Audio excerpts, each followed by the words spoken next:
How to make Tanghulu. To make Tanghulu, you need fruit.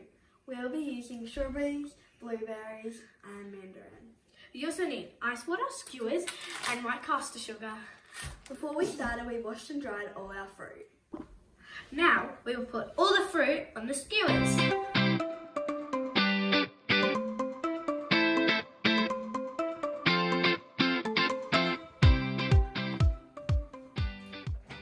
Now we will put them to the side. And now we are going to put 2 cups of granulated sugar and 1 cup of water in a pan for 15 to 20 minutes.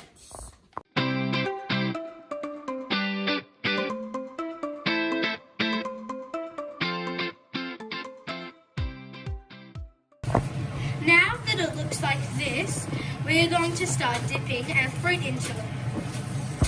Now we're going to dip the fruit into the sugar.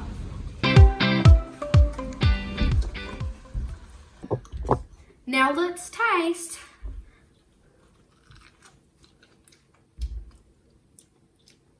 Not the best, but it's good.